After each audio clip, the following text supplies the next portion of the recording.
primeira epístola escrita pelo apóstolo João.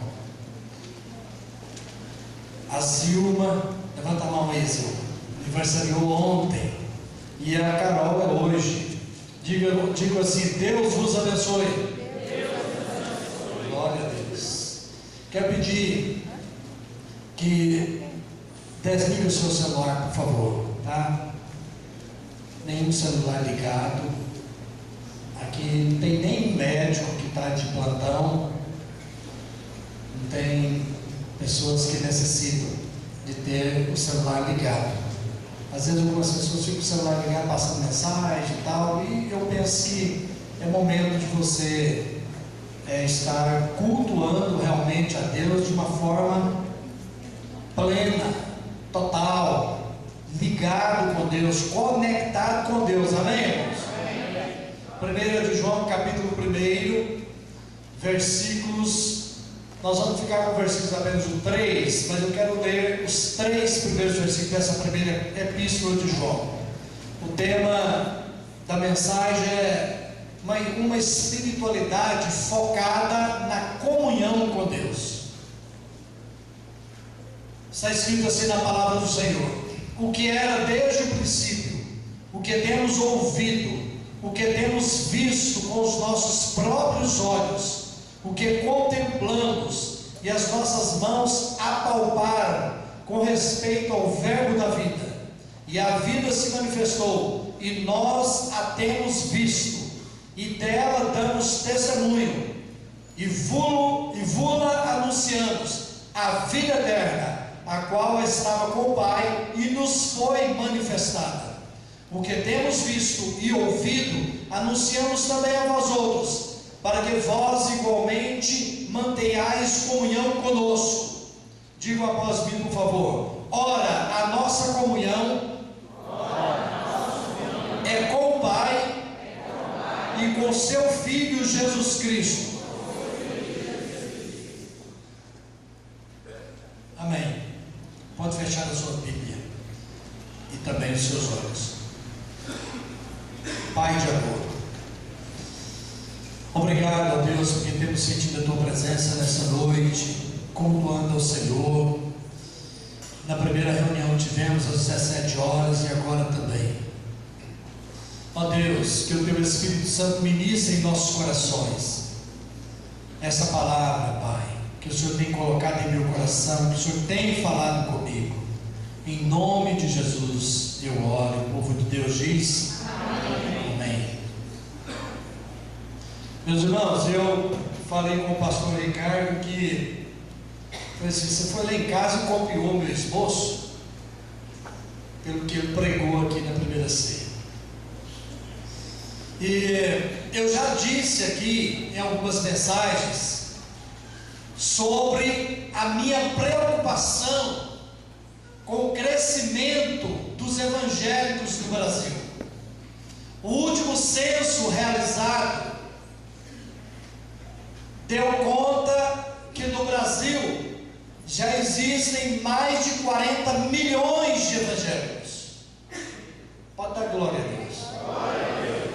E que até o ano de 2020 esse número já terá atingido a faixa dos 50 milhões. Glória a Deus. Temos que dar glória a Deus, porque o evangelho está sendo pregado.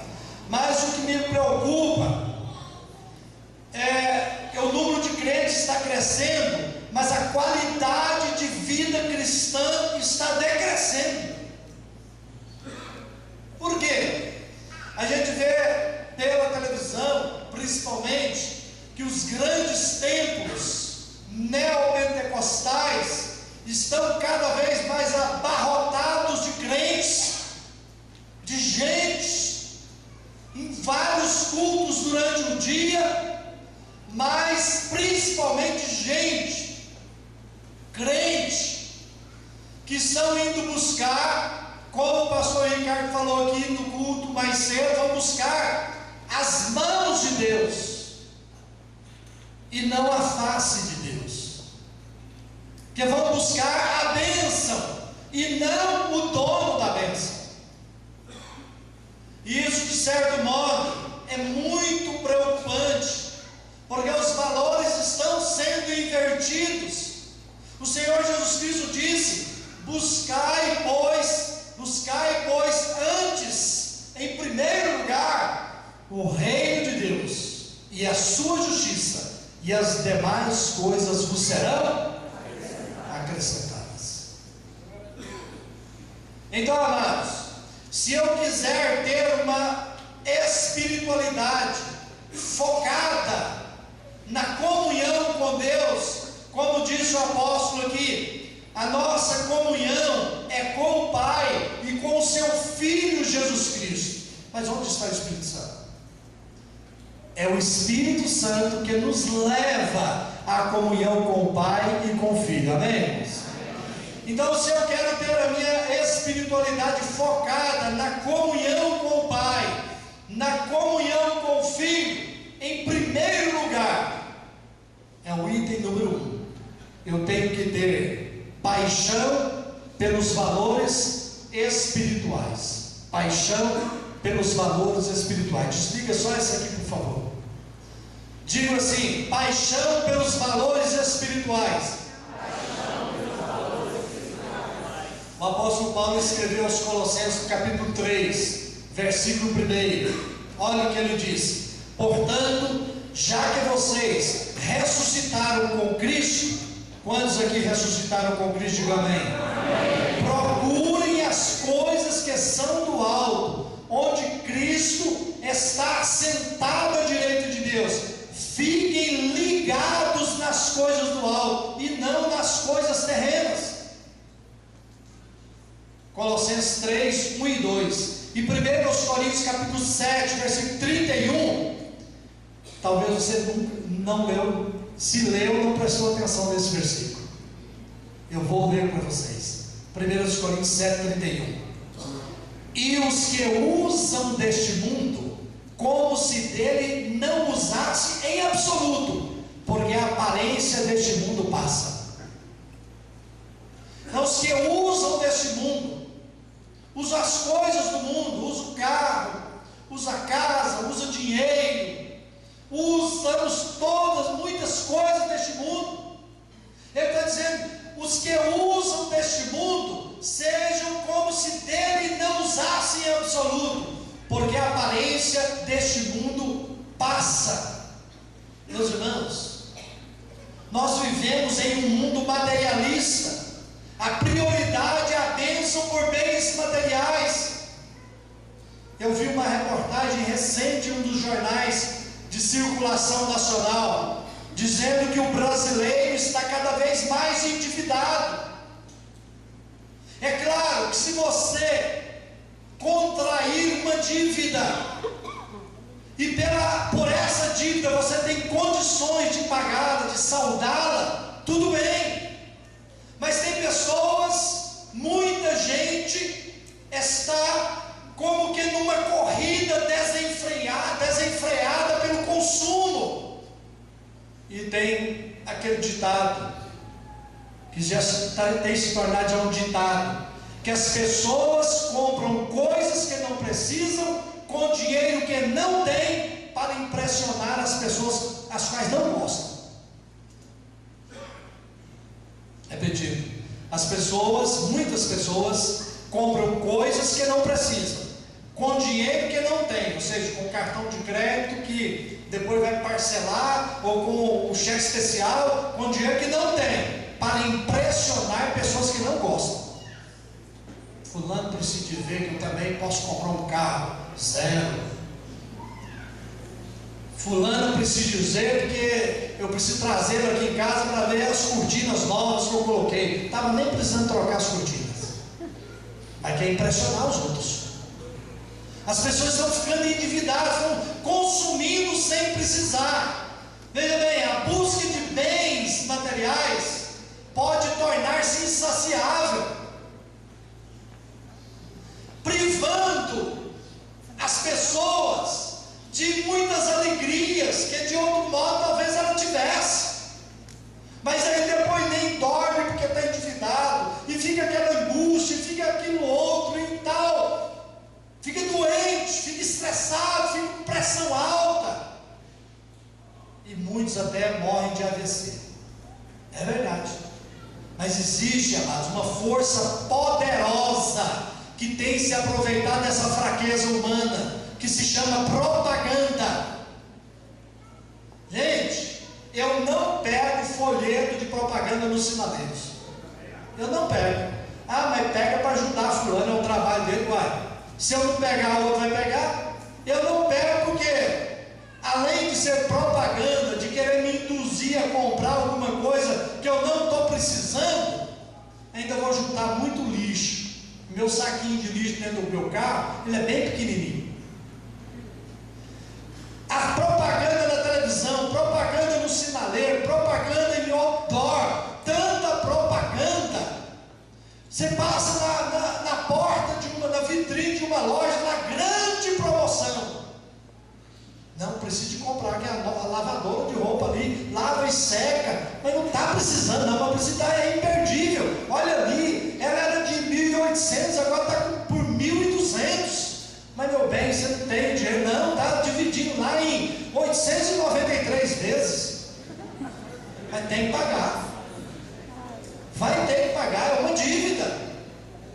Então, amados, a propaganda, ela induz muitas pessoas a comprar aquilo que não precisa, e isso pode causar danos consideráveis na pessoa, nos relacionamentos, dentro de casa.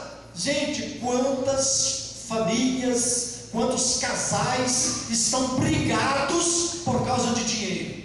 Você não me deu dinheiro para comprar aquela roupa, você não me deu dinheiro para comprar aquilo outro, você não... por causa de coisas materiais. E a Bíblia diz que o amor ao dinheiro é a raiz de todos os males. Olha, a satisfação irrestrita dos próprios desejos pode ter efeitos devastadores sobre nós, física, moral e espiritualmente falando. E o Salomão diz, o rei Salomão escreveu em Provérbios 14, versículo 30: o coração em paz dá vida ao corpo. O coração em paz dá vida ao corpo. Queridos, há muita gente vivendo escravizada pelos desejos. Desejo de bens materiais, desejo de ter mais, porque nós somos todos os dias ensinados, eu disse pela propaganda, e disse pelas vitrines das lojas, somos ensinados a estar olhando essas coisas, somos bombardeados com ofertas, na perspectiva de satisfação de nossos desejos, e desejos são ilusórios. Tem um pregador russo chamado Dostoiévski, ele que escreveu uma frase que muitos de nós já conhecem. Ele, em um dos seus livros, escreveu uma frase que diz o seguinte: o coração do homem tem um vazio do tamanho de Deus. Ele que escreveu essa frase. Isso significa que não há nada, absolutamente nada, que o diabo possa nos oferecer, ou que a nossa carne possa nos oferecer também. Não há nada que o diabo possa nos oferecer ou querer nos dar que preencha o vazio que está dentro de nós, porque o vazio que está dentro do homem é do tamanho de Deus, e só Deus pode preencher. Agora alguém disse o seguinte, que há duas coisas ruins na vida. Preste atenção. A primeira é desejar e não possuir. A segunda é desejar e possuir. Vou explicar. Porque quando você não tem, você vive a falta, vive a frustração. Mas quando tem, experimenta o tédio. Gente, principalmente nos Estados Unidos, né, tem muitas pessoas aqui que moraram lá. Eu estive lá várias vezes. Você passa em lugares que é chamado lixo lá. Muita gente pega lá, brasileiros principalmente vão lá e mobília a casa com o lixo, mas lixo entre aspas. Não é, Júlio? Pega sofás zero bala, né? Pega sofá, móveis, tudo coisa nova. Porque o americano em geral compra as coisas, não, eu não quero isso mais não. Passa para lá, joga, põe no lixo. Compra isso, agora não quero não. E vive aquele tédio. Quando não tem, fica frustrado. Mas quando tem, fica com tédio no coração. Por quê? Porque quem preenche o vazio da nossa alma se chama Jesus Cristo. Glória a Deus. Glória a Jesus. Porque, gente, esforço excessivo, ansiedade, pressões para acumular bens, pode acabar com a saúde, pode acabar com a felicidade, com a alegria no lar. Os relacionamentos sofrem muito com isso. E quando a vida familiar e social de uma pessoa, ela se deteriora, a sua qualidade de vida também sofre. Jesus, ele disse: parai de armazenar para vós tesouros aqui na terra, onde a traça e a ferrugem consomem, onde os ladrões arrombam e furtam. Antes armazenai para vós outros tesouros no céu, onde nem a traça nem a ferrugem consomem, e onde os ladrões não arrombam nem furtam. Palavras de Jesus Cristo. Glória a Deus. Agora tem uma espiritualidade focada na comunhão com Deus, que irá nos ajudar a priorizar os valores espirituais. Sempre nós devemos perguntar: isso vai glorificar a Deus? Eu estou precisando disso mesmo? O que eu vou fazer ou comprar é da vontade de Deus? Eu vou viajar, a viagem dos sonhos é direção de Deus? E se for viajar, você vai estar de férias de Deus também, ou Ele poderá viajar com você? E se for viajar, evangelize na viagem, leve folhetos, leve Bíblia, fale de Jesus, mostre para o mundo que você é servo de Deus, que você é serva de Deus. Agora, sempre quando for viajar, dê prioridade para a ceia. Viaje depois da ceia. Quando nós assumimos essa igreja, colocamos a ceia no primeiro domingo, exatamente pensando nisso. Vai de férias, mês de julho, ceia, tome a ceia do Senhor primeiro. Valores do reino de Deus. Depois você viaja. Você está entendendo? Diga amém. Amém. Então dê sempre prioridade aos valores espirituais, porque os valores espirituais são eternos. Diga assim: os valores espirituais são eternos. Olha o que diz a palavra de Deus, 2 Coríntios 4, 28. Sendo assim, fixamos os nossos olhos não naquilo que se pode enxergar, mas nos elementos que não são vistos, pois os visíveis são temporais, ao passo que os que não se veem são eternos. Agora eu preciso lembrar uma coisa para todos nós: a vida não é um ensaio. Isso já é um ditado. A vida aqui neste mundo, ela é curta, e caixão não tem gaveta. Ninguém vai levar nada daqui.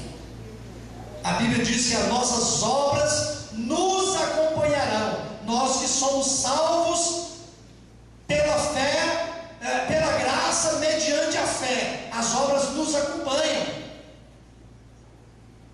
Amém? Então, amados, nós temos que exercitar a nossa fé no Deus que nós cremos. Sabe o que está escrito em Hebreus capítulo 13, versículo 5? Assim diz o Senhor: nunca te desampararei, nunca te Deus está falando para você: nunca te desampararei, nunca te deixarei.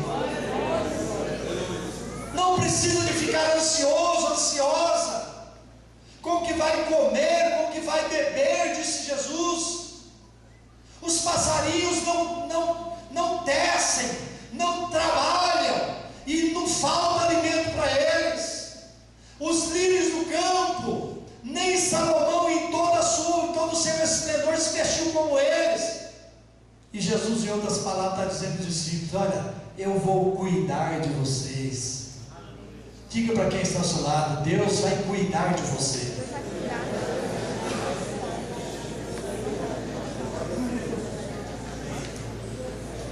Queridos, a palavra de Deus diz que o justo não é desamparado, e o Davi diz no Salmo: eu nunca vi a sua descendência mendigar o pão. Está escrito que o justo prospera. Salmo 1: bem-aventurado o homem que não anda no conselho dos ímpios, não se detém no caminho dos pecadores, não se assenta na roda dos escarnecedores. Antes o seu prazer está na lei do Senhor, e nela medita de vez em quando.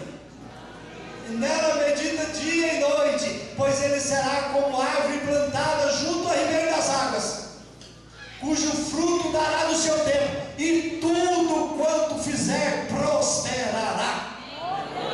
Aleluia! Não abra mão dos princípios da palavra de Deus. Os costumes mudam, mas os princípios permanecem. Não abra mão.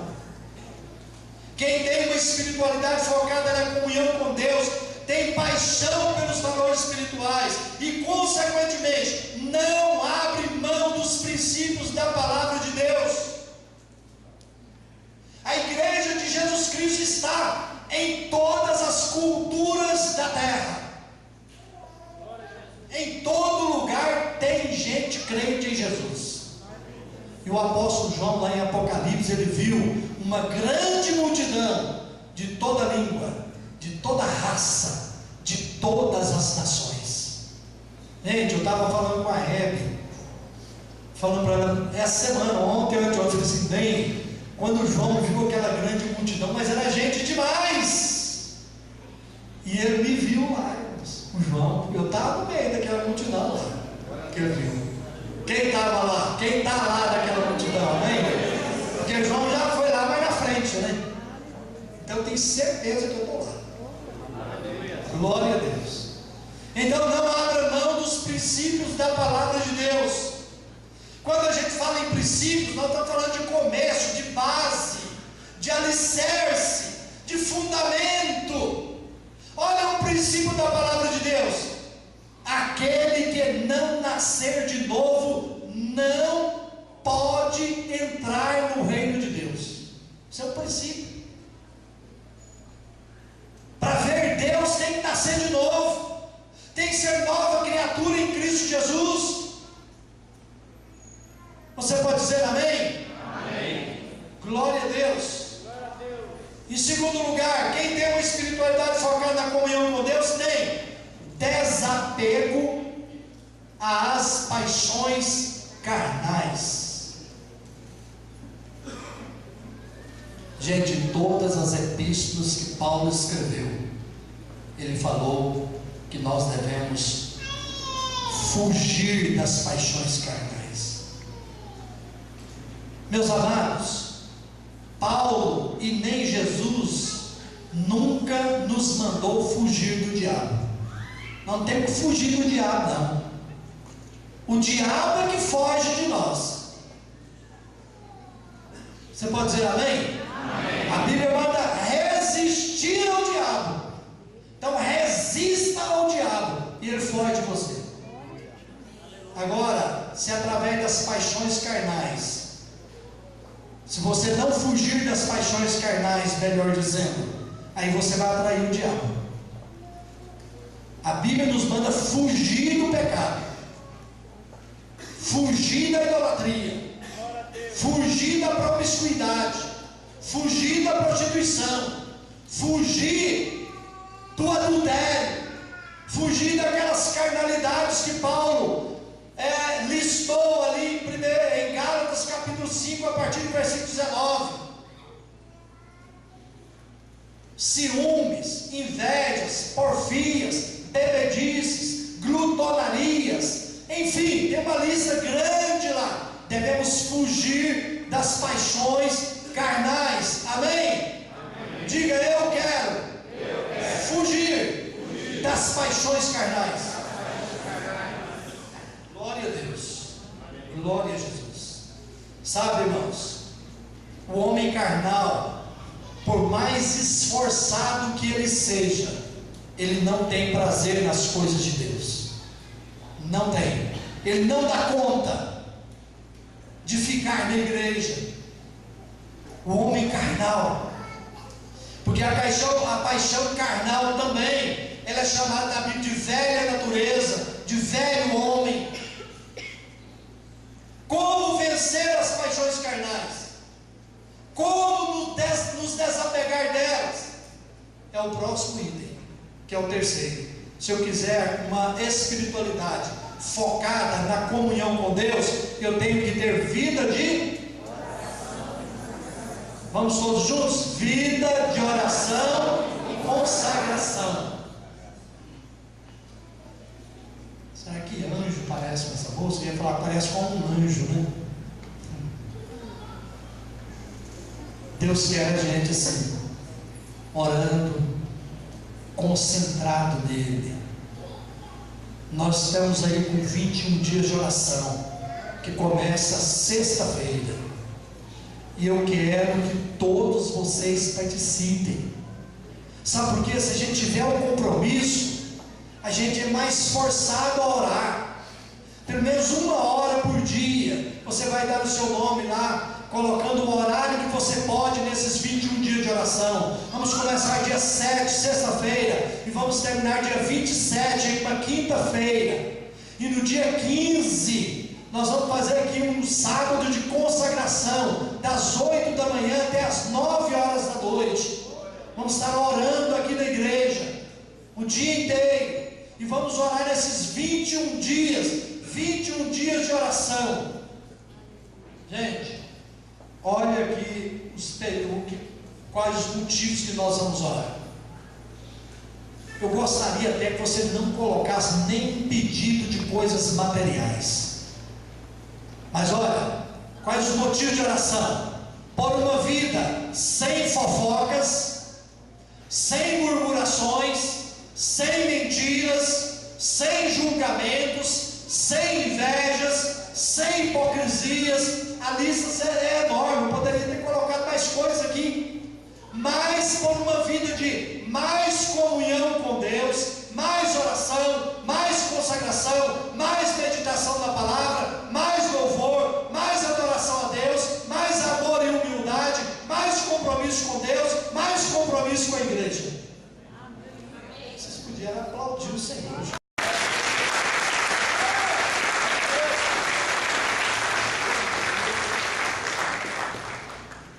Eu penso que 1 hora por dia é pouco para a gente orar por todos esses pedidos, porque nós somos muito falhos em tudo isso aqui.